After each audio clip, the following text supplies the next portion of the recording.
Malcolm Rivers, a man with a troubled past, was sitting in a dimly lit room, facing a doctor. The doctor asked him about his memories, particularly those involving his mother. Malcolm, with a cold tone, replied that his mother was a prostitute who abandoned him. The conversation then shifted to a horrifying event: the day Malcolm killed 6 people at the Eworth apartment complex on his birthday. His attorney later told him that a diary had been discovered, which seemed to twist the evidence, leading to a hearing in the case. Meanwhile, in Las Vegas, a woman named Paris, Nevada, was on her way to Florida to buy a citrus grove. As she left the city, she accidentally dropped her high heel, which punctured the tire of a car owned by a man named George. George, along with his wife Alice and their child Timothy, were stranded at a motel when their car broke down. While George tried to fix the car, a mysterious vehicle collided with Alice, seriously injuring her. The car responsible, driven by a woman named Caroline, didn't hit Alice intentionally, but it caused a terrible chain of events. Ed Dakota, who had been passing by,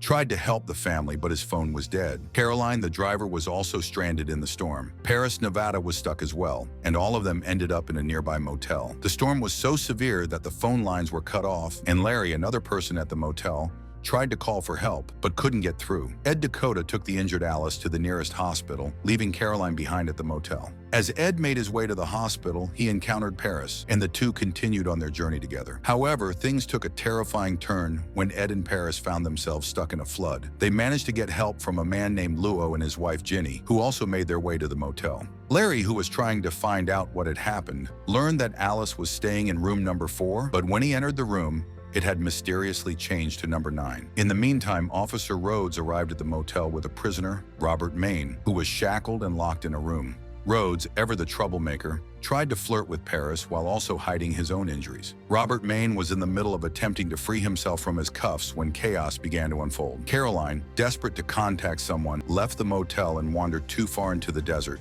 She was suddenly attacked by someone and went missing. Ed, hearing a noise, ventured outside to investigate. He discovered Caroline's belongings scattered around, leading him to a laundry room where he found something horrifying: Caroline's severed head in one of the dryers. Ed was shocked, and as Rhodes and Larry arrived at the scene, they were equally stunned. Ed, feeling responsible, revealed that he had once been a police officer and that he had been investigating a similar case before. They discovered a key in the dryer, which led them to Robert Maine's room. However, by the time they got there, Robert had escaped through the window. The motel's atmosphere grew darker as everyone started to panic. Meanwhile, in court, the defense attorney argued that Malcolm Rivers had a mental identity disorder and that his diary was a key piece of evidence. Dr. Malik, a psychiatrist, testified that the disorder had no treatment. Malcolm Rivers, however, was about to reveal something far more unsettling. At the motel, things escalated when Ginny, a newlywed, got into a confrontation with her husband Luo. Ginny had lied about being pregnant, causing tension between them. In the midst of the argument, Ginny locked herself in her room, convinced that Luo was angry with her.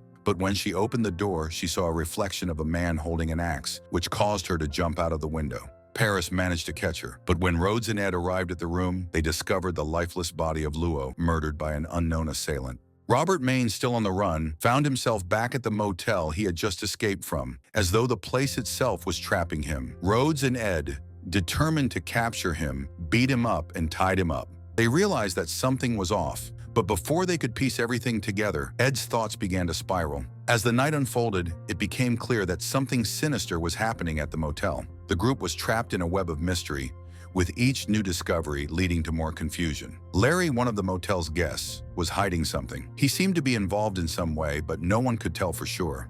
He put a knife to Paris' throat, but insisted that he hadn't killed anyone and was only trying to survive. Just when things seemed to settle, they discovered a gruesome surprise: a freezer full of dead bodies, including the body of Robert Maine. But the nightmare didn't end there. As the night went on, a chilling realization dawned on them. They all shared the same birthday. Ed Dakota, who had been trying to make sense of the madness, suddenly had a mental breakdown. He found himself in a courtroom, speaking with Dr. Malik once again. It was then that the truth emerged. Ed Dakota wasn't just a bystander in the case. He was one of Malcolm Rivers' personalities, a split personality created by his disorder. Dr. Malik, the psychiatrist, explained that Ed Dakota was part of Malcolm Rivers' fractured psyche. The horrific events at the motel, the murders, and the strange happenings were all the result of Malcolm's mind playing tricks. Malcolm had created the motel scenario in his mind, and Ed was the one controlling the body, unaware of what had happened. The people at the motel were never real. They were just figments of Ed's imagination, connected to different states that he had created. The horrors of the night were all part of Malcolm Rivers' internal battle.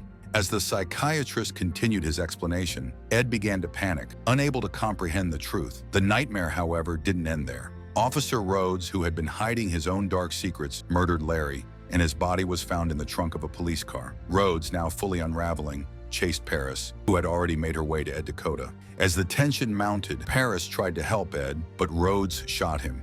In a dramatic turn of events, Ed killed Rhodes in self-defense. Paris, desperate to escape, tried to run, but the situation only got worse. The people who were supposed to be dead suddenly vanished, and the group was left to realize that they were all connected by a sinister force. In the end, Judge Taylor decided to send Malcolm Rivers to a psychiatric hospital for treatment under Dr. Malice's care. Malcolm, trapped in his own mind, began to see visions of the people he had killed. In his delusion, he attacked Dr. Malice, unable to accept the truth about what had happened.